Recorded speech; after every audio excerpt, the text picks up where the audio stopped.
So what is it about the Japan summits? You know, Man, the best part of Japan song is the fucking ladies, dude. It's hands down. And the thing right? about the thing about like a Japan during the summer, like everyone outside of Japan or that they're not Japanese or like I don't know, everyone that I talk to that's like, you, why do you go to Japan during the summer? It's too hot. It's like that's the whole fucking point. It's hot. And the people are looser in a Yep. country that's highly conservative.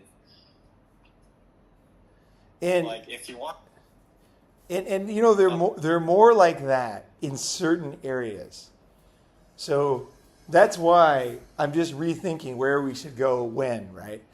So like Japanese in Enoshima, Japanese in Atami, Japanese in Shimoda, and Japanese on an island near Tokyo, they're in that mode that you're talking about.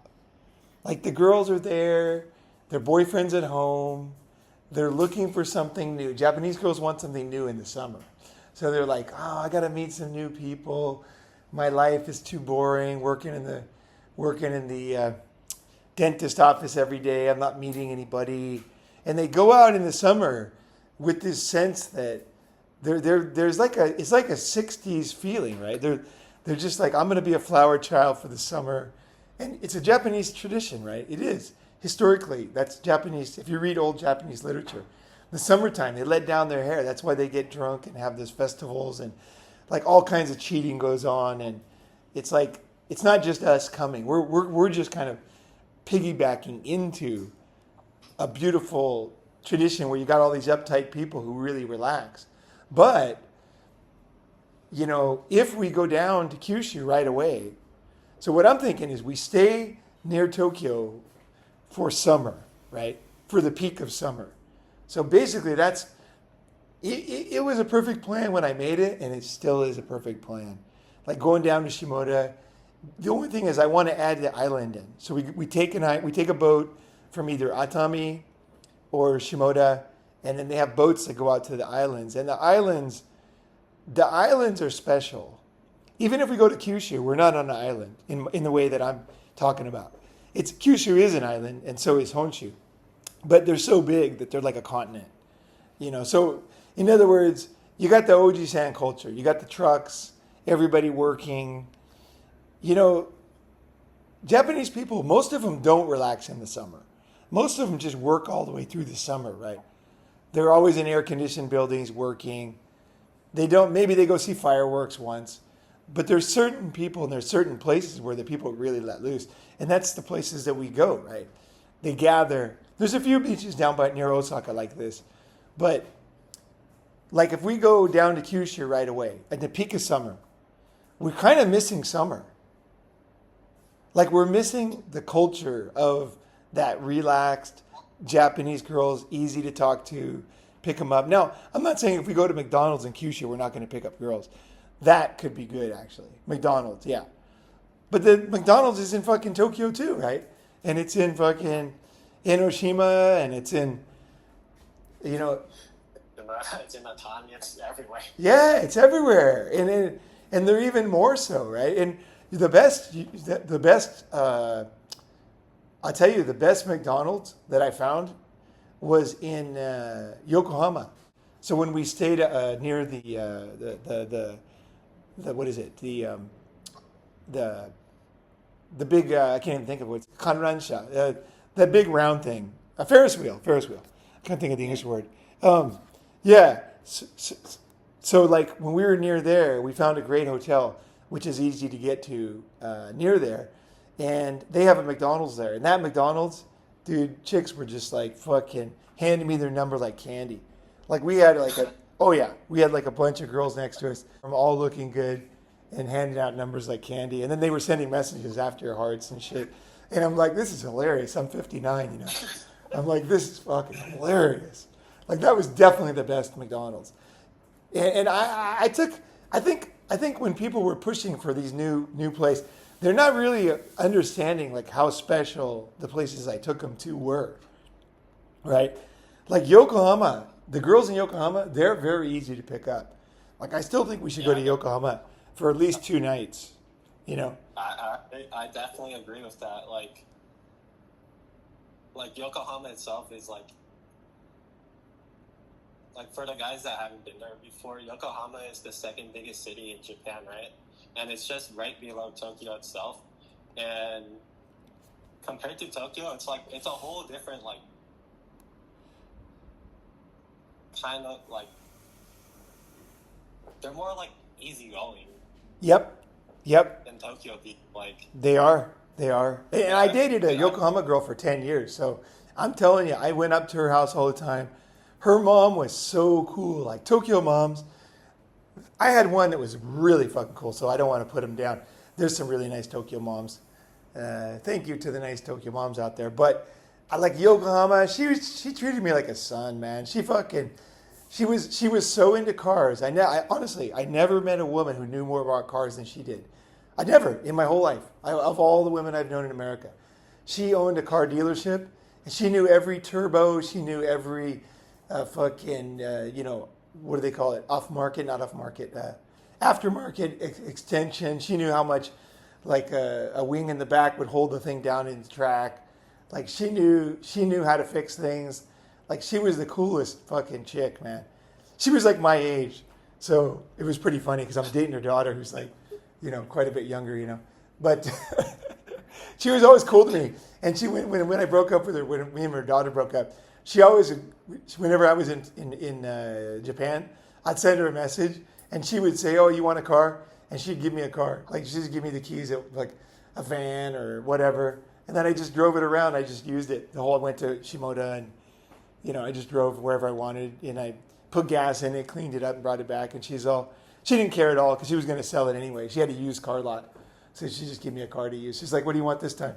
And I'm like, "Well, how about a fucking truck, She's like, "Well, how about a truck with a big thing on the back, like a camper?" I'm like, "Fuck, that's even better." I'm like, "Totally, yeah." And then she gave me that. She's all smiles.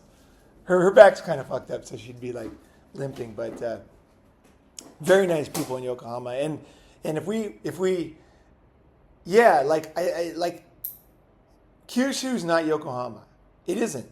Like Kyushu's cool, but the girls there, I've been down there quite a bit. They are pretty conservative, so I think the Yokohama girls are more likely to fuck a tourist, basically. Yeah. Yokohamers will get on their knees, and then you blow their wad all over their face, and they're totally happy. They're like, "Let's go get a McDonald's." It's like, okay, Whereas like Kyushu girls, it's more serious. It's like, are you going to stay here? Are you going to stay here and teach English? Are you going to move here?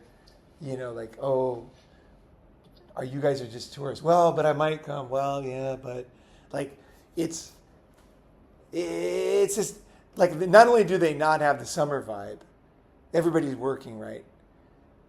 They are relaxed in Kyushu. Don't get me wrong, Kyushu people are pretty cool, but for our purposes, we're there for like, let's say 3 or 4 weeks, and everybody wants to make out with a new girl and sit under the stars and go skinny dipping, and like we want to kind of like, we have ideas that we want to do on the trip, right?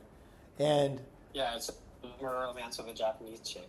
Yeah, exactly. And we want to eat great food every meal, right? So here's what I'm thinking.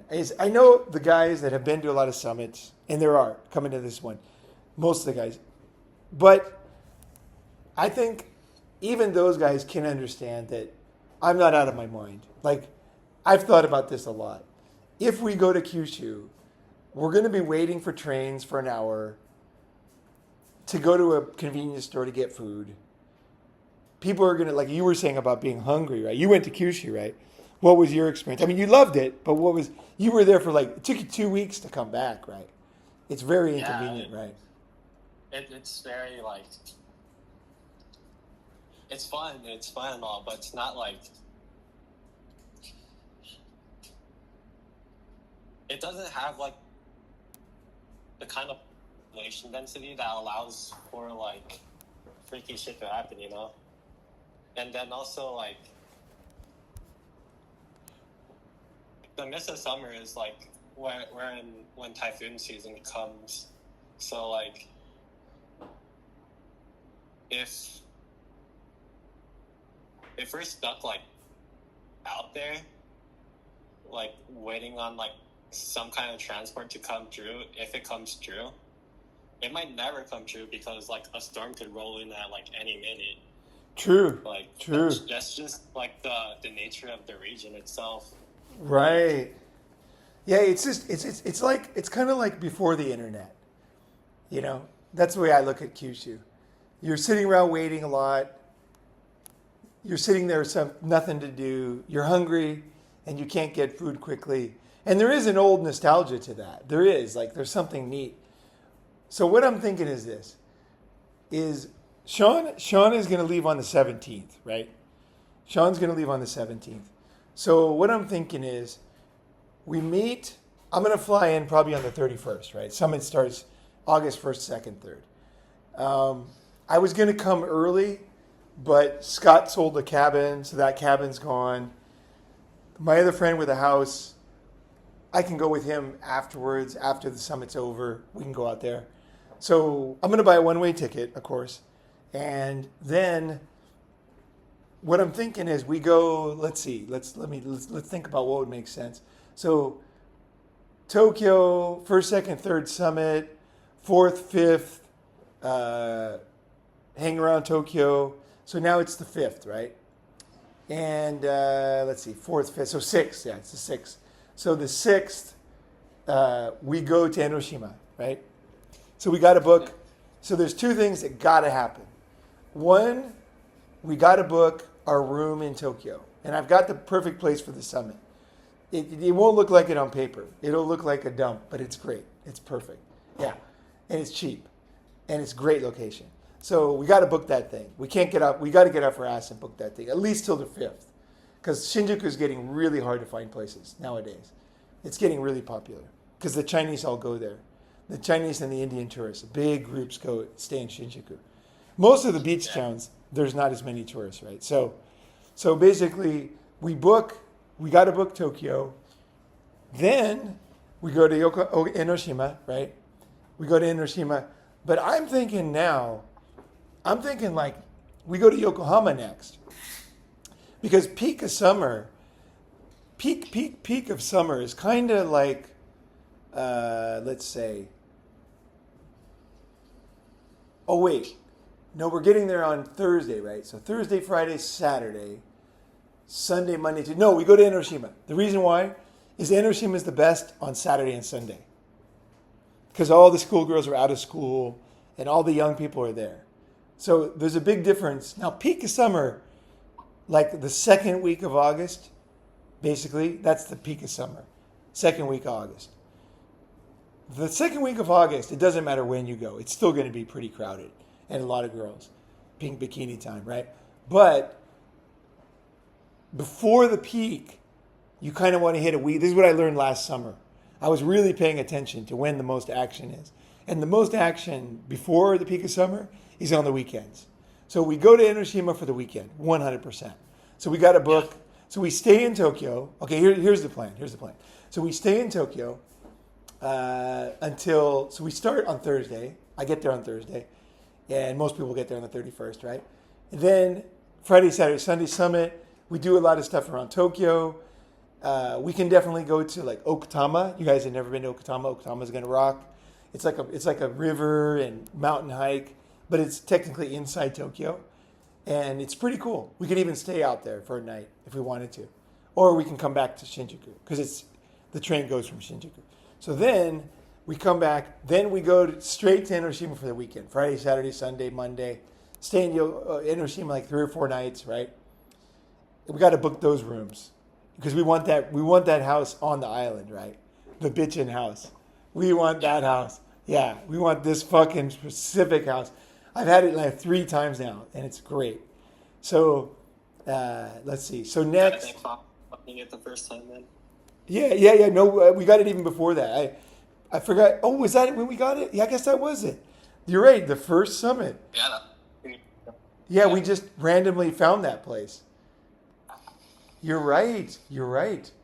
And so okay, so we get that for, let's say, Enoshima, at least 3 nights. I think 4 nights. Enoshima. Enoshima rocks. It doesn't matter if it rains. Sluts everywhere. Food everywhere. We can walk in the rain because we're going to be wearing t-shirt and fucking doesn't even matter. Jump in the ocean. Nobody gives a fuck, right? So if it, so hot. yeah, it's so hot. It doesn't even matter, right? I'm gonna bring some plastic sandals. I found some new ones at a market in Pattaya. It's a new Merrill shoe. It's $120, I think, but it looks really perfect for like rain and summer. So I'm gonna invest in those. So I have so I can walk around in the rain, because these leather ones, they take time to dry out, and I kind of avoid walking in the rain in these. I need the perfect rain sandal, like for Songkram and for rainy season here. So that's for, if anybody's interested and wants some really nice rain ones, we can go down and look at those. But I'm going to go there before I go. So I got a month in Bangkok, in Thailand. So basically then I'm thinking we go down to, fuck it. We should go to Atami.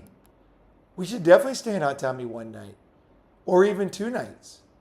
And then we take the boat from Atami to an island. We pick an island. We pick either Nijima, where all the girls go naked in the hot springs. There's a free hot spring. And it's just like anybody can go in naked, free, no charge. And used to be, I don't know what it's like now, so I can't promise. Used to be like smoking hot naked girls in there. So that is a winner. At least it's worth trying, right? And and also Nijima also has the best surf near Tokyo. It's killer consistent surf. So we'll be body surfing. Everybody be, whoever doesn't know, can you body surf? Okay, so we'll teach you, and then Danny, another new guy coming. We'll get you guys out there. Perfect place to body surf. And it's a nice island. It's not too big, but we need to book that room like right fucking now. Like it's getting late for Nijima. Because Nijima, there's no choices. Like you're on an island. You're on a tiny island. Like you don't have a place to stay. You got to take the boat back. You can't stay. They won't let you just camp. Right? One person you can. But 16, 18 guys, no fucking way. 16 foreigners dropping luggage and it might rain. No way. Right? But me and you, yeah, we wouldn't even need a place. If it was just me and you, we could figure it out. Right? We'll probably find some girls that'll let us stay with them anyway. So we go to Nijima. We go to Nijima for, I personally think 2 nights is enough. Because the boat ride is fun. So let's say we left I'm just randomly thinking here, but let's say we left on like a Tuesday or something, and then we go out there, you ride the boat, then Tuesday night, we cruise the island. Wednesday, we wake up, we got the whole day, we cruise around the island, blah, blah, blah, eat all the food, jump in the water, go in the onsen, meet the chicks, blah, blah, blah, and then come back. Maybe 3 nights. I think 3 nights is kind of long. Just because we've never done it before. And somebody might, the food selection's not as good. And I think 2 nights is enough to show you guys. What I want to do is open your eyes. That's part of what I try to do in these summits. It's like not totally satiate you the first time, but just open your eyes. Like, oh, this exists. I didn't know this, I had no idea. Like Cambodia. It just opened people's eyes. Now Cambodia, more than half the guys who came to the Cambodia Summit are moving there to the city we found. Like, so, yeah, like we found a gold, right, on the Cambodia Summit. So by showing you places, showing you experiences, because the Kyushu thing, all it is like, it's a bit of a drudge. It's a bit of a drudge. Now, I want to go to Kyushu, but after Sean leaves, when we got a smaller group. Because I don't want a bunch of complainers and people might get sick and be vomiting and complaining, For me, I could be vomiting. I'm just walking. I'm like a soldier. I just vomit, walk, And really, my dad would be like, "What are you complaining about?" It's like he's got a fever of 102, and he's vomiting. He's like, "He'll be fine," My dad taught me how to swim by. Rain hail, and you're like, What's sick that? as fuck. It could be like raining hail, Yeah. and like you're sick as fuck, and you're gonna be like, oh, it's all good, and just keep on walking through it. Yeah. And everyone else is like, what the fuck? When we were kids, we camped in the desert near somewhere, I don't know where exactly. I was really little, but somewhere near Las Vegas, I guess. And we I didn't know it when I was a kid, but we were always camping illegally, right? Because we had no money, so we would just stop somewhere and sleep, set up a tent, right? So we were sleeping, and it turns out it was a wash. We were in a wash, and a flash flood came through, and so I woke up in the middle of the night floating in the water, and I was like, I'm not supposed to be floating, you know? And then I was like a little kid. I was kind of confused about where I was because it's all black, right? And then I'm like, hey, there's water everywhere. I said something. And then everybody woke up. And then we fucking grabbed the tent, threw it in the car. And then the water came up like 3 feet. We had like a 72 Ford LTD. And we almost died because the thing started to take our car. And when my dad's just gunning it. And we're just going, the water's coming up over the hood. And we're just going till we get the fuck out of there, you know? That was me growing up, like really. 3 kids, we had no money. There was always, you know, like food was always a hand me. There was never trailer park. Like we never had, like for me, you just couldn't complain in my family. Like it's just you were not old enough to complain. You didn't have a license, you know. Your life needs like a whole fucking movie, bro. I want to do it now. Bro, like. Yeah, dude, I finally want to do a movie because I want to show guys that no matter what you experience, it doesn't have to determine who you are. You know what I mean? And there's good in everything. You know, there's good in every kind of experience, right? You know, you can learn from everything, whether it's learn what to do or what not to do, right? But now I have a reason to do it. People always say that I should make a movie. But now I want to teach young guys that they can, like a lot of things. There's a lot of things I want to teach through using my experiences, right? Because I should be an angry alcoholic in a trailer park, right? Who never went to Asia, doesn't speak. That should be me, driving a truck or whatever, you know, doing some miserable job, broken back, you know. That's my family, right? But I chose not to do that, you know. All my uncles and relatives, you know, that was pretty much. But so what we do is we do Nijima, we come back, we hit Shimoda, maybe we stay in 3 different places in Shimoda. So we book one room. Okay, I guess the one thing we got to determine is which room to book first and second. And the way we would think about this is we consider that it's the peak of summer, which we'll know by then.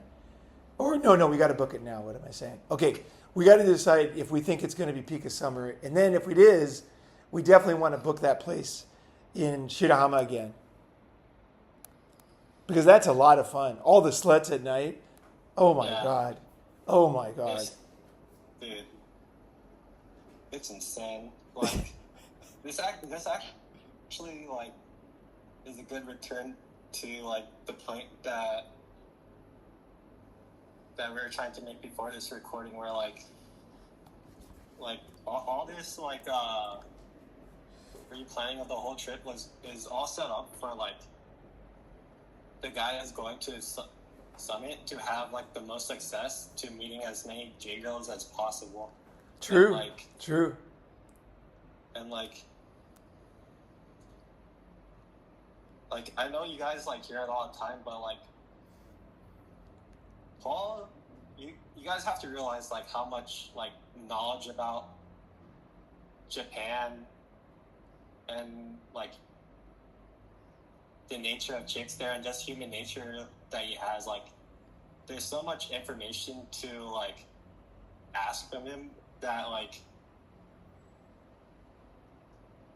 that the places that he's going to take you are very like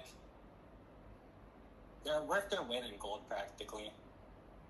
Like I really don't know how else to put into words until like you actually go there and then you start asking Paul about like just J game in general and like beach game and like and his version of like just talking to girls and like it's to me it's just fucking fascinating. Like it really like from like a philosophical point of view, it definitely dismantles like your reality of like how society is supposed to interact, and it goes back to like days where it's like it just feels like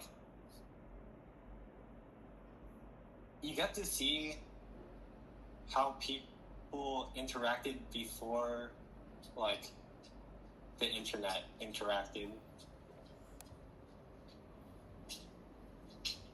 Like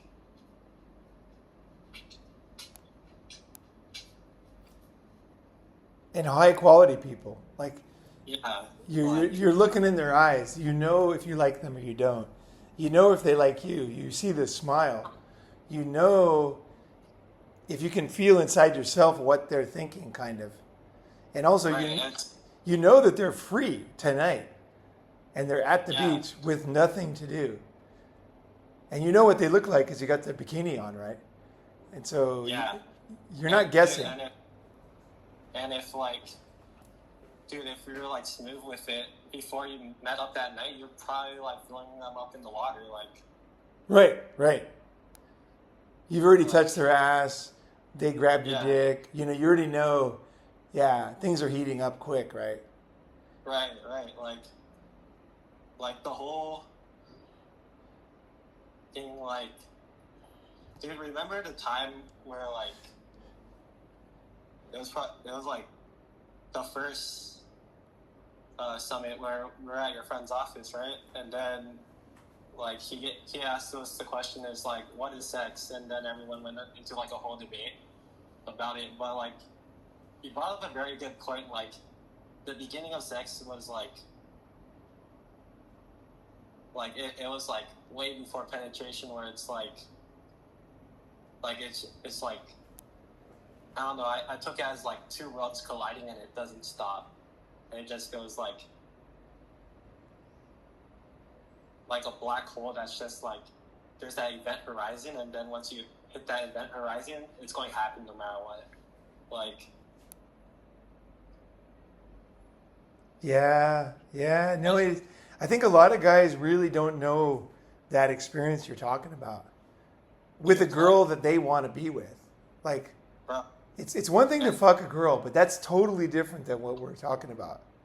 yeah, and like honestly, I wouldn't have learned this unless it was like hanging out with you, and like no, but like just like listening to what you say, like how do you say it, and like just trying to like picture in my head, and then like okay, experimenting it out until that moment like actually happened. Like it just shows like to me it was like the ultimate red pill. Like me and one of the other running guy, Curtis, like we always say like the ultimate red pill can't be like spoken of, but like all this stuff that you hear online about like, oh, chicks are this, chicks are that, and like no, you have to just throw like all that bullshit fucking out the door and just like be there in the moment and fucking observe and like play to play. There can be some beautiful experiences, you know, and that's kind of my ultimate goal in is not to tell people, to show people, right? Right, like it does shatter your reality for a while, for sure. I don't know. I thank you for it, dude. This shit was cool. Dude, it's yeah. Just like, thank you, man. Fuck. And it's, you know, it's so cool to see Like when somebody's like fighting it and like fighting the whole experience, it just drives me insane because I know what they could have, right? I know how good it could be, right? And so when I see them fighting it and just being pissed off, and like I'm just like, dude, like I don't know who you're pissed off at, like your parents or whatever, but you're gonna miss it. You know what I mean? Like you got to be open to it. You know? Yeah, yeah. You got to be willing to try, like and trust that somebody's not trying to fuck you over, right? Someone's gonna give you good information. Someone's gonna give you something that you can integrate. Not to use you, just to show you, just to kind of like, here you go. Because for me, I seeing people like the lights come on and, you know, just really becoming a cool guy for me is enjoyment itself, but also too, then I have a new friend, right? You know what I mean? Because before that, I can't really be friends with them because it's just like they're just too far away. You know what I mean? Mm. So like for me, that's the win in the end. Is somebody gets woken up, and then yeah, it's another person that can trust and relate to, and I think people underestimate how much they don't trust people around them, and so they can't relax because they're like, no, you know, I want to do this. It's like, you know. You don't even know what that's going to be. You know what I mean? Like, try this, go there, do this, try this. You know, just say, you know what I mean? Like, if we knew everything at birth, we wouldn't have to learn anything, right? You got to be open to like saying like, I've been doing it all wrong. You know what I mean? Like, it hasn't been working for me. I'm willing to try, right? I'm willing to fucking do it, right? And open your heart in a way. You know what I mean? Because like good shit should happen in life. You know what I mean? People should go on a trip like this and become great friends. You know, I've noticed a lot of people now, the guys who never come to summits, the guys who they never give back, right? Those guys are more and more traveling now. And they're going to the places that I'm taking people to summits to, right? And they think the location is the answer, right? Like if I go to Thailand, then I basically saved a few bucks, got everything I could have gotten, and they don't realize, well, one, they don't know the dangers, of course, of all the scams and everything, of everywhere, you know, or not the scams, but the mistakes you can make that waste years. But they don't see what we're building inside of people. Like we come back, it's not that we went to Thailand. It's not that we went to Cambodia. It's not that we went to Japan. It's like you just think differently. You just become, you completely, your mind just melts is the best way to put it. And it's not by sitting there at the same place, right? It's like it's something that happens in the group experience. You know what I mean? I can't put any other fucking words. It sounds like it's impossible, but it is actually the way it is. No, it like the thing about like the Ronin mag, like growing up, I've been around like a bunch of different groups and stuff, and like they all kind of have like the same programming that like the society just gives them, like the jocks, the skaters, the rockers, the cholos, the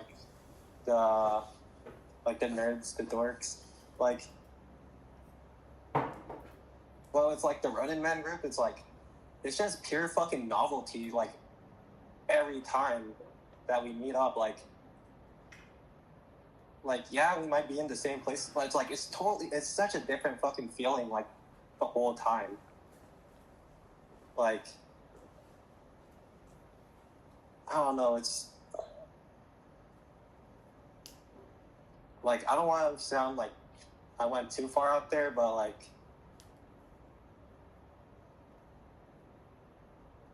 I don't know, whenever I'm with you guys, like the world just feels fucking endless. Like the sky just feels so vast, dude. It is vast. Like, bro, like,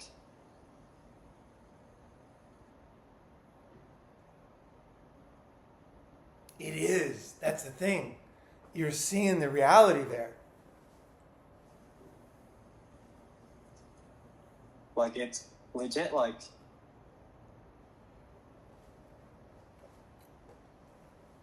it's legit, like, explorer, caveman type shit, dude. Like, that's the, that's Running Man group.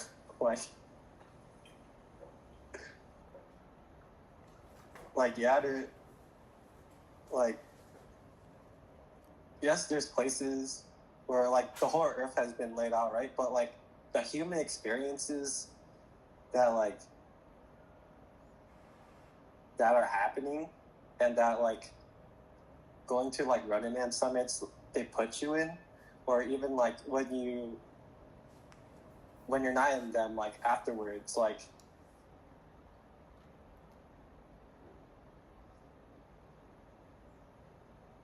you don't feel like locked down to the original programming that, like, society gave beforehand, like, or that, like, your parents gave beforehand, or your friends gave beforehand. Like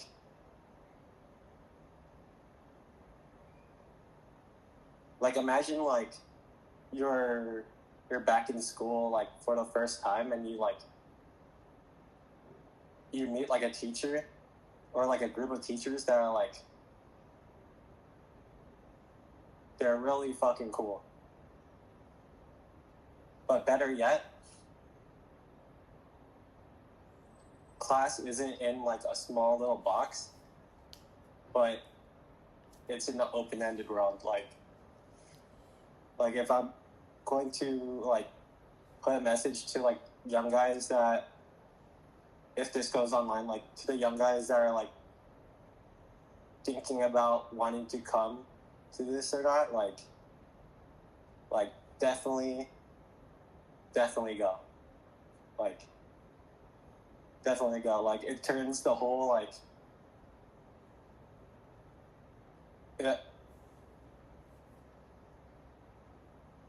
it allows, like, someone to experience life as, like, a real fucking massive multiplayer online game. Like,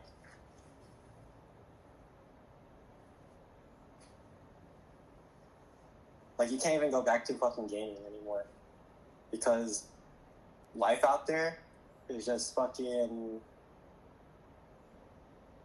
it's so novel, bro. Yeah. Real life is better than any Hollywood movie. I don't watch movies. You know? I don't watch any movies because I just find them so artificial. But I find my movies out in the world, you know? I feel you on that, dude. I feel you on that. The characters, they're more consistent. They're real people. They're just meeting, like, all these no, I know exactly what you're talking about. Yeah. You know what's weird is when maybe I started it, right? But there's, like, a culture in the group. You know, it's not me. It's more than that. It's like the whole culture that is created when you get a bunch of guys who've been to summits and they know, right? They're like, okay, like, they trust right away because they know, okay, we're going to learn that, we're going to do that, you know, and then I want to bring this to the group. I want to add this. Whereas, like, when someone's new, sometimes they're like, I know the best way. I just want to get drunk at night, you know, or I just want to, like, you know, go do this one thing that's going to make me happy because I saw this one show in Japan. It's like, no, man, it's the together creating every day that makes really, like, it's impossible to put into words, to be honest. But when you guys leave, like when I'm in Japan, and then everybody leaves, and then I'm just hanging out with normal guys who are not, like, in the same mindset, it all just kind of disappears. You know what I mean? Like, you know, I kind of discovered it, but I brought it to people, and then the people that catch on to it, we all kind of enjoy it together, right?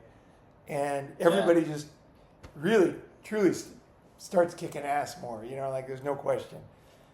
But also, like, like you say, there's, like, I don't even know what to say. It's like there's a childlikeness that comes back, or there's a acceptance or a wisdom, or like it's from the interactions of the group. Like when a new guy comes into a group, sometimes he'll try to take control, and like he thinks it's got to be more organized, got to be this way, and then after a while he realizes the smart guys are like, wait a second, I'm just trying to push my old programming onto these people.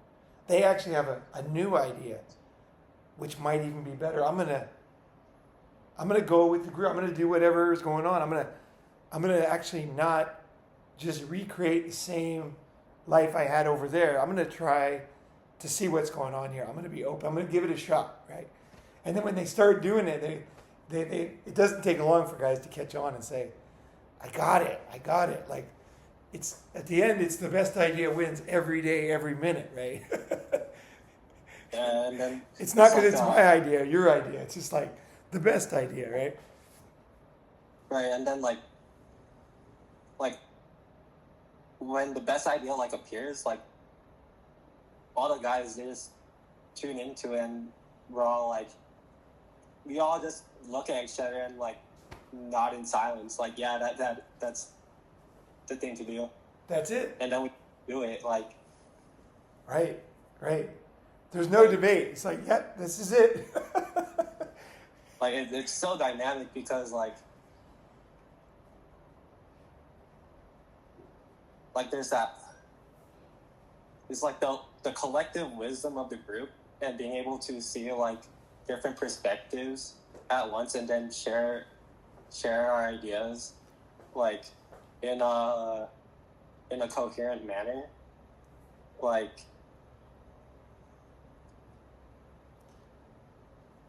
sometimes like our ideas are like they might end up being bad. Like I bring up retarded ideas a lot. Well, the thing is, like that's how you come up with a good idea, right? Yeah, but and people respect each other too, So we're just like, what is the best idea? And you know what? They respect it so much that I've seen this many times. Like, let's say we're all together having a great time, and then we have one of those moments where like, okay, that's the best idea to do. And then one guy will be like, you guys, in 2 days, I have to leave. So I can't do this one. But I want you guys to do, like, I know this is the best idea. I want you guys to go have that experience. Like people are even willing to like sacrifice. They're like, they understand like the spirituality in a sense of the best for everybody. And then they're just like, God, I wish I could stay, but I totally I want you guys all to go. And I'll just cruise into, I already know a lot. I had a great time. I'm going to go to Tokyo by myself.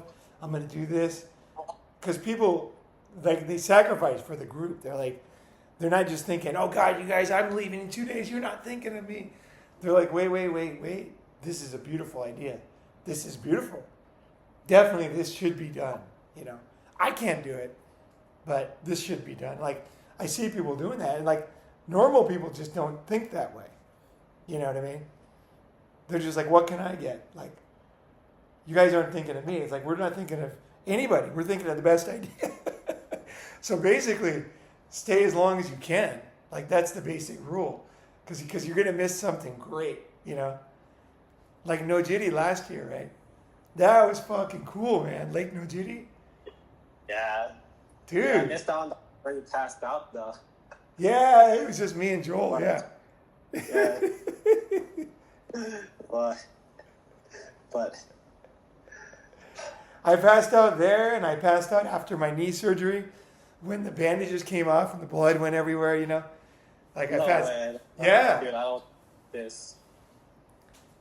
Yeah, I passed out twice in 1 year. Yeah. Fuck. But I mean, there was a good reason for the second one.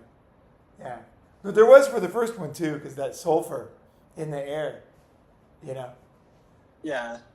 We're going to find, I think, for the guys that maybe have a hard time accepting that we're not going to go to Kyushu right away, I think in the end, if you really think, I'm thinking of the group, like this is the best idea. Like what we'll do is as soon as Sean leaves on the 17th, okay, that's that's a lot of stuff changes because, for one thing, it's getting to the end of summer. Rooms are easier to get, right? So we can make changes. We can alter things.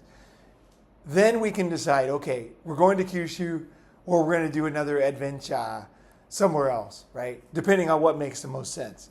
Because let's say there's a typhoon going over Kyushu, but it's going to miss the north. Then we might go to the north, right? We might go to Sado Island off Niigata, you know.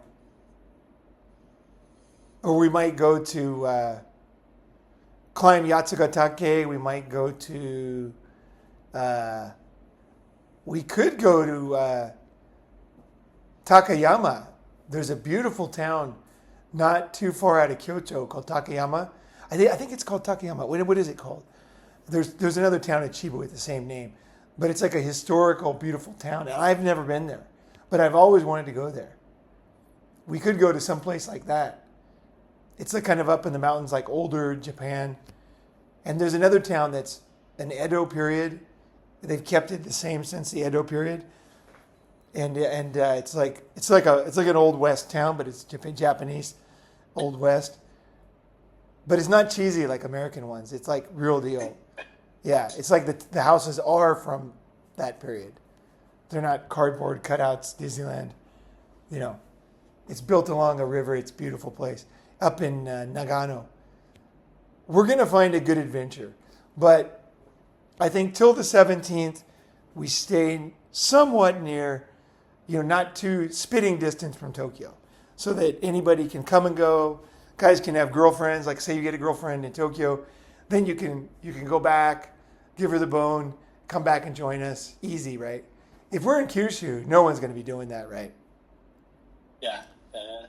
And you might make a girlfriend in Enoshima who lives in Tokyo, or a Yokohama girl, right? So then you go back. Yeah, you go back and give her the bone, and then she comes back and she joins us, or she joins you, and you guys split off for a couple days and come back and join us, right? That can all happen too, right? Because we're so close by. Japanese girls, they don't have long vacations. If we're in Kyushu, you're basically saying goodbye, to any girl that you were with. Whereas when you're close by, like your friends, girls, any of us can do whatever. If we need to buy raincoats, somebody can just go into Tokyo and get the raincoats or whatever. You know what I mean? It's like everything is doable. And oh yeah, the other thing too, man. I tell you, everybody's got their own values, but the fucking hamburgers in Yokohama at that place, that burger place that we go to in the brick warehouse. Okay, yeah, I remember that. Those are the best burgers in the world, in my opinion. I've never had a burger anywhere close to that burger. Now, they're expensive. They're like $27, something like that. They're fucking totally worth it. I ate one. Yeah, them being that pricey. What's that? I don't remember them being that pricey, man. Oh, maybe they're not that pricey. Maybe they're $20. Yeah. But anyway, they're like absolutely the most delicious burgers I've ever had in my life. And I want to go there like right fucking now and eat a burger. Yeah. Like they are so goddamn motherfucking delicious. You guys, you're from Australia, you're from the US, and you think you make good burgers there, you're just going to be like head hanging down low after you eat this burger. You just be like, he's right. There's nothing that compares. It's the best burger you've ever had in your life. So fucking delicious. And also the location of where it's at too. It's like it just adds on to the experience of like you had a good meal and now you're just like you're in like the best port town in the whole entire world. Yeah. Cute girls everywhere, friendly, giggling, the Ferris wheel, the local sluts with the plastic sandals cruising around, and then the Tokyo girls. Like it's just got the Chinese girls and the island thing we can walk out to. I mean, it's just wonderful, right? That you're right, because that makes the burger even taste better. You're right. But I'm going to eat there until I'm sick of it. Like, I'm just going to keep going back there. Because I've been missing it all fucking year, that burger. Bro, you might find a way to, like, sleep in the attic on that burger. Dude, my friend took me to an $80 burger, an Argentina burger where they fly it in every day, you know, at the Argentinian steakhouse, and it wasn't nearly as good. No way. Yeah, it wasn't nearly as good. No, that burger was way better, way better. I mean, I'm not saying it wasn't good. It was really good. You know, organic beef, flown in daily from Brazil. But still, that Japanese one, there's just no comparison. That's the best burger. So if anybody thinks they got the best burger, we'll go down there. And then if you claim you have a better burger, I will go there and eat it. Like, I don't care where in the fucking world it is. It might take me a few years, but I'm going to get it.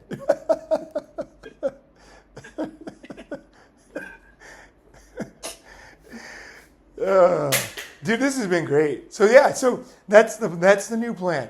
We're going to do near Tokyo. I mean, when I say near Tokyo, we're going to be in islands in the middle of fucking nowhere. We're going to be adventuring, climbing mountains.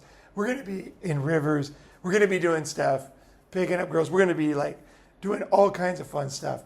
And then when we got a smaller group, we'll do a more risky trip where we might be hungry a lot. We might be bored a lot. We might have to hitchhike. You might have to learn how to smile and stand on the side of the road and, you know, get people to stop for you, right? Put on a little charisma, you know? Otherwise, you're sitting in the rain by yourself, right? You know, like that kind of trip, right? We'll do that afterwards. And so basically the 1st through the 17th is kind of all mapped out. And we got to book the rooms now. Like, these rooms need to get booked. What day is today? Today's Monday? Yeah, today's Monday. These rooms need to get booked before, I would say, Thursday. For everything. Nijima, Shimoda, Atami, Shinjuku, Yokohama. And we're going to save a lot of money doing that. So everybody has got to book up. You either got to book one with your credit card, or you got to ask your mom to use her credit card, because everybody's got to give. Everybody's got to be part of it. You can't have one guy booking all the rooms for everybody, and you know what I mean? Like, one night, one guy books for 3 nights, the next guy, another guy books. You know what I mean? And if we have a big group, we're going to need 2 places. Probably, right? Definitely 2 places. So we got to book rooms, and we'll have everything down pat. And then for our adventure trip, one, it'll be just after or near the peak of summer, so we can decide what to do.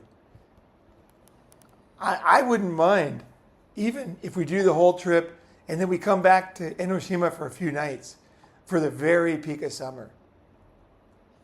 And then that way we're right near the airport. Everybody can just fly home. People that are leaving on the 17th, right, around that time. So they can go back, boom, they're back. Like, Sean can literally spend the night in Enoshima and then get up in the morning and catch a morning flight. Because I've done that before. Me and Fox stayed in Enoshima, and then I got up in the morning and went to Narita and flew out. And I got there on time and everything. No problem. So, yeah, that's it. And then we're planning another trip after that. So Sean leaves, like, imagine we're all sitting in Enoshima, girls everywhere, peak of summer, baking hot, everybody looks like a lobster. We're all wearing hats, and we look like old lady gardeners with those hats on, covering our faces. And we're walking around with white shit on our face, talking to girls all day. You know, somebody's getting a blowjob under the shrine or something, you know. And then Sean leaves. And then we stay there for a few more nights, and then we go. So we see who's left. We see how robust they are, because we'll already know how robust they are, because it'll already be a tough trip, you know. And then if people are robust and if they're into it, then we'll go to Osaka, probably go to the expo, and then go. You know what I think we should do? If I was going to say what I would like to do, if we're going to do a really crazy trip, I know Kyushu was what we talked about, but I'll tell you what's a better idea. But it's a little more risky, but I think it's better. Is we don't take the ferry. We get on the ferry in Osaka. Okay, this will satisfy everybody, including Lewis and everybody that really wanted to do the original trip. This is even better trip. So what we do, and I've been there, so I know. Like this is like, I had a girlfriend in Kyushu where we're going, so I know that area too. These islands are really the gem of Japan. Many people consider this the most beautiful body of water in the entire world. It's the only sea in the whole world where two seas are different heights. And when they meet, there's a huge water whirlpool.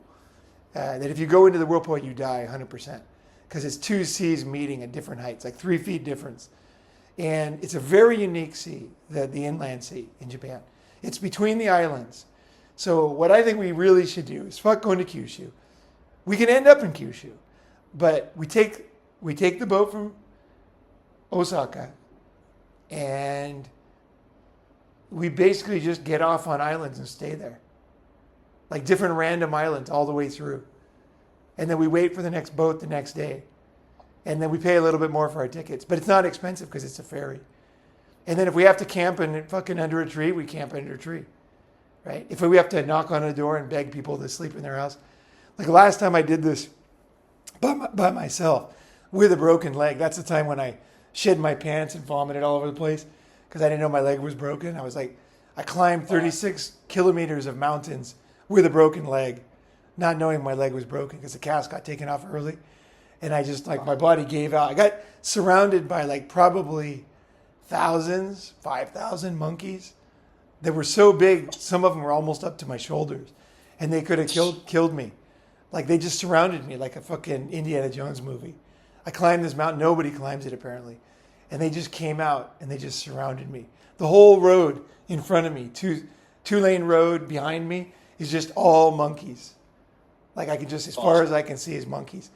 And if you piss one monkey off, they'll kill you. That's fucking sketchy. Dude, it was sketchy as fuck. And they can bite you.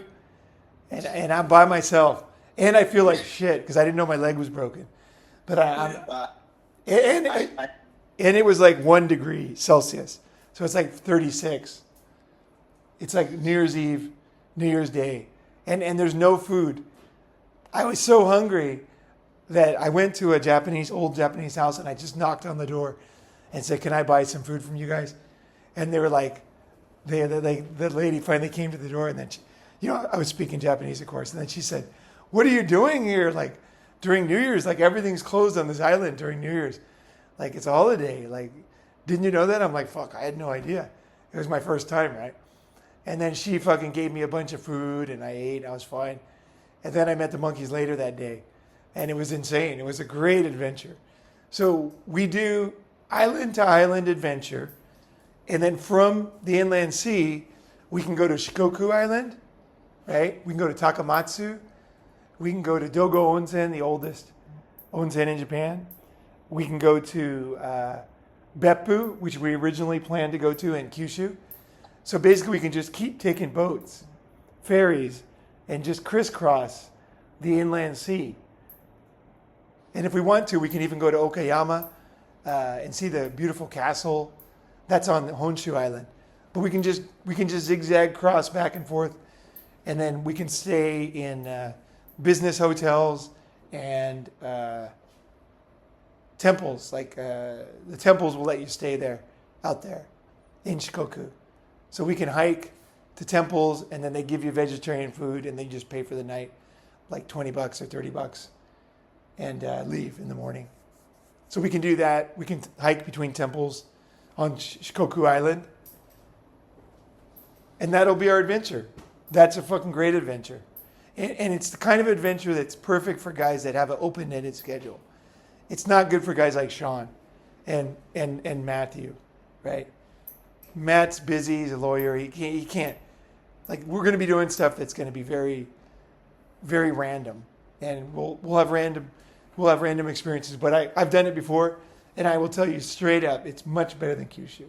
These little islands. The people are way more friendly, super friendly. And we'll find our way. We'll find our way. On these islands, you can knock on the door. Like in Kyushu, you really, I guess you could, but it would be a little bit odd just saying you're hungry in Kyushu, right? It's kind of like doing it in Tennessee, just coming up to someone's door and just knocking and asking for food. On the islands is different. Everybody pitches in, everybody pulls together. and there's no visitors. So when they see you, they'll be like, oh my God, who is this? You know. And then we just say, hey, we're just cruising around the island, and believe me, we'll have good experiences from the locals in these islands. But don't expect a lot of girls. Don't expect craziness. You know, that kind of stuff. But expect absolutely stunning waters, beautiful views, wonderful hikes, Japanese history, killer onsens, and also it's not as far as Kyushu, so we won't be as tired. We'll be like, boats are easier than trains. The boats in Japan, the ferries that crisscross the islands, they're all for the locals, so they're very reasonable price and they're very convenient. Like the schedule's the schedule, so we just got to be down there, get on the next boat, and they give you like a bed to sleep on and stuff, like a futon, so you can like sleep anywhere. You can lay down. Like buses, like an overnight bus sucks, right? But these boats, I swear, I never sleep better than on a Japanese ferry. Because you're looking at the stars out on that. It's like fucking Titanic. Like, guess how cheap the boat is? It's so cheap that even if we went the whole way, all the way across all the islands from Osaka, it's only $35. No way. Yep. And that's with a free place to stay. They get a bed, and you can sleep there. It's clean, it's safe, and it's a beautiful boat, like teak floors. And you can meet girls on the boats too, because the girls are all going back to their hometown. You can meet girls on the boat because it's just, you're bored, right? I've never boned a chick on the boats, but I've got into some real intense conversations with people, like kind of like share your heart out, kind of Japanese, being honest on the boats. It's weird. It's a weird culture on an overnight ferry. I had people tell me family secrets, and so it's like crazy conversations on these boats. No tourists, like zero tourists on these boats. These are for locals, and they're insanely cheap, and they're clean and nice, and they're stress-free, absolutely stress-free. We just find out when they leave. Usually they come every day. They leave at the same time, 4:05, whatever, afternoon. Stand there, get on the boat. There's never a shortage of space on boats. So you don't have to worry, is the boat going to be full? Do we need to buy tickets? No. You just go to the fucking harbor, wait for the boat, get on. Done. And they don't have any luggage. They don't have any luggage maximum or anything. If you could carry your whole apartment, they would let you on.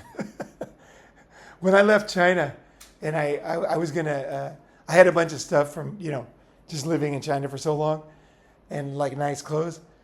I was gonna take the ferry to Japan because I knew that was the only way I'd get all this luggage over for free, because I knew they would just let me bring huge boxes with me. They're like, what the fuck? You got all these luggage? But they wouldn't care because I just stack it up somewhere, right? So yeah, the boats are cool. The boats are cool. So that's what we'll do. We'll do boats, and we will go to Kyushu. So we will, because that's one of the stops, one of the easy stops. And it won't cost us probably $10 from wherever we are. And we'll also see Shikoku. Shikoku is really cool. Shikoku is it's the least visited of any big island in Japan. So the people are super friendly. I met some very nice girls in Shikoku when I was there by myself. Yeah, they were like totally different than girls from the other islands, in my experience. I can't promise it, you know what I mean? But in my experience, they were like so sweet. I had a girl, she was 19. She was very pretty, very smart, but she was so inexperienced about life. It was amazing. I took her, I wanted to sit down somewhere, so I said, let's get a tea. So we went to this tea place. It's like a coffee shop that serves tea. You probably went there. I forgot the name of it. It's not Dotor, but it's another one. And, it's Excelsior. Mm-hmm. So I took her there, and I ordered a milk tea, like a British milk tea. And then she looked at me totally confused, and she looks at the guy, she goes, yes, milk tea. And then she was staring at it, right? She kept staring at it. And I'm like, what's going on, And she goes, I've never had milk tea. Wow. Yeah. She had just come from Kyushu, and she had passed all her entrance exams, so she got a job working at the Hilton. So she was like smart, cute, young, and she was so innocent. Oh my God. She was the sweetest thing. She was Shikoku.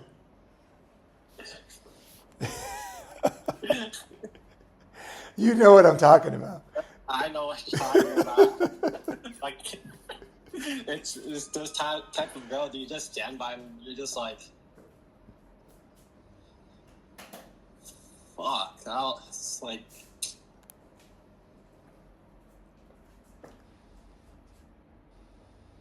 it's a fucking fairy. Like, I don't know. Like, Yeah. You're definitely blessed. You're a blessed man if you experience different types of femininity in the world, in your life. It doesn't mean you have to do anything about it, but believe me, it'll be a memory you'll never forget. Never forget. No matter how much red pill stuff you listen to, you will still be like, holy shit, that beats 1,000 red pill videos. yeah, like real femininity, dude. Like, Yeah. man, Yeah. it's Yeah. and then in the country where like they hone it to a fucking T, like, man. Yeah, and she was young. Her skin was so soft, you know. It was, her skin was like, she was pretty, and she had like a pretty white complexion, like Japanese guys like. But she was just so, she didn't even know she was pretty. Like, really. She had just come from Kyushu. And I asked her about her background. She said, well, my dad died, so she was raised by her mom, but her mom worked all the time. So she basically grew up like a corn-fed type of girl. Like nobody around, just climbing trees. So she was like a tomboy too. At the same time, as when it came to male, female, she was utterly submissive and feminine, totally. Just wanted to make me happy. Like, does this make you feel good? Do you like this? Should I do more of this? You know. That she had that killer gaze. Oh yeah. Oh dude. Even looking at the tea, she had the gaze. Yeah. So yeah, we can go check out some area, and that way we'll see more than one island, but we'll see kind of the best cities from the island. We're not, because the boats only go to like country towns with enough horsepower to have, you know what I mean, a post office and McDonald's, and they got, a row host, and they got a few things going on, right? Things to do. They got parks. And that's kind of good too. That's good, because then if it rains, we got places to go. You know what I mean? It's good. Like the real, I think the Kyushu countryside, going down the coast, it really would be best on a motorcycle.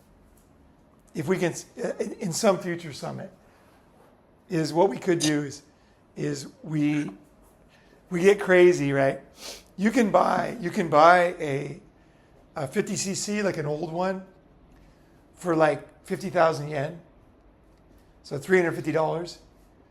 What we could do is, if we had a small group of 3 guys or 4 guys, we could buy 50cc bikes and then just give them to somebody at the end. Yeah, that sounds like pretty legit. Yeah, and then we basically drive them. What's that? Give them to like a bunch of kids and they start off as like bozo something. Exactly. We started a new Bozozoku group, biker gang, Japanese biker gang, yeah. And then they put some new mufflers on there. The only thing we need for that was, 1, we'd have to be a small group. 2, you'd have to know how to ride a bike. 3, you'd have to have an international license. So I didn't get one this time. You got to get it in your home country. So in America, you get them at AAA. You go to a AAA office, and they have a service where they do that, even if you don't have insurance with them. You just bring a passport photo, and it used to be $20, but I think it's like $30 now. And then they take a valid driver's license in your home state, and they'll just make it, staple it on there, and stamp it, and that's enough to drive a scooter. A scooter doesn't need a motorcycle license in Japan. A 50cc. Oh, nice. Yeah, a 50cc you can drive with a car license or with an international license. So that's why I say 50cc. And sometimes they have 50cc's for 20,000 yen. It's like 130 bucks. That's cheap, dude. I've seen them. Like old beat up ones, which is exactly what we would want.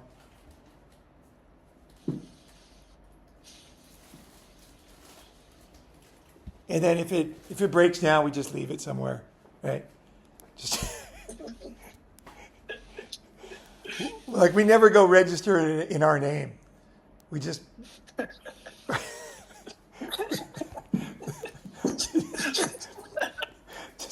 Hide it behind some trash.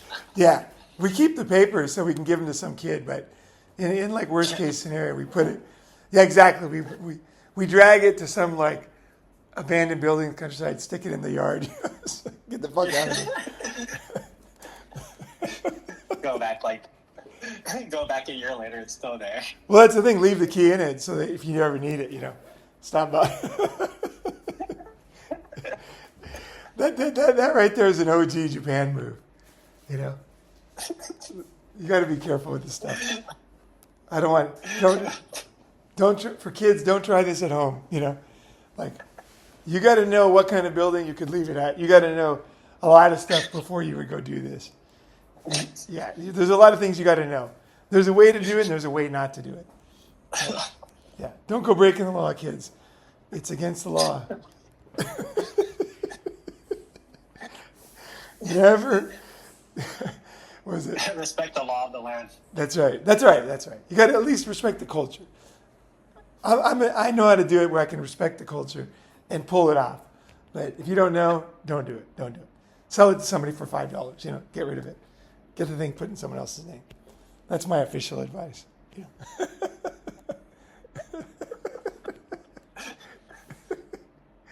Yeah, that would Kyushu on a 50cc would be perfect, right? In the future.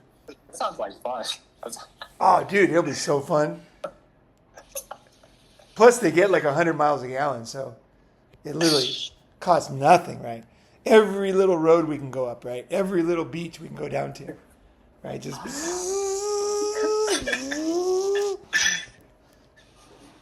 You can't legally ride double, but in the countryside, you can get a girl in there as long as you know what you're doing.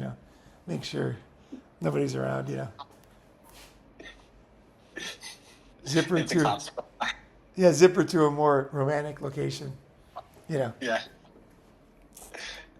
Behind a tree. On That's- the cliffside.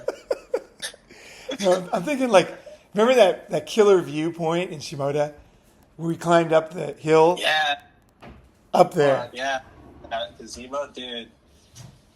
Yeah, places like that. That spot's legit. Yeah, that's the thing. When you have a scooter, you can find these kind of spots, and then you'll know where to take Dude, it. honestly, that spot was that spot was so fucking mesmerizing, bro. That's Yeah, being in that spot in the whole fucking trip last year. yeah. It's spots like that. Fuck, dude. No, that's a place you can just sit there and just day or night, because it's beautiful at night too, right? With the stars and the moon. The thing. Sometimes, Dude, I christened that place when I took a girl up there, and I don't even say fuck it. This time I would say made love, basically, right? We just sat there in the moon, and she was beautiful and sweaty, and we just it was just two lovers, under the stars, Nice. up there on Nice. that hill. So fucking nice, and she was so into it that she couldn't. Afterwards, she goes, stand there. I was naked standing there, and the moon was bright, so you could see. And she took a picture and she kept it. She still has that picture. And I actually, when we were up there, I took a picture of the view and I sent it to her, and she sent me 5 million hearts, because now she's married and she's got kids and stuff. It's years ago, but she was single and young then, Yeah, dude. It burned a very good memory in her. Yeah. Yeah. All right, man. Well, Like, let's let it go, man. Let's. This has been good. This is great. So there's the new plan, and if anybody's thinking about coming, of course I want you to come, but more than that, I want you to open your mind and heart. Like, you know what I mean? And even if you've been to one summit or two, sometimes you get closed again. You know, like remember, open, and like the whole thing is going to go fantastic. The whole thing is going to be, it's going to be an epic trip. And we'll get the hamburger.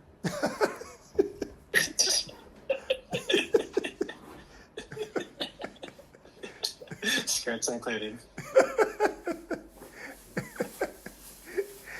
All right, Vink. Well, fucking good talking to you, man. Thanks for, That was good, Paul. yeah. Thank you. Let me,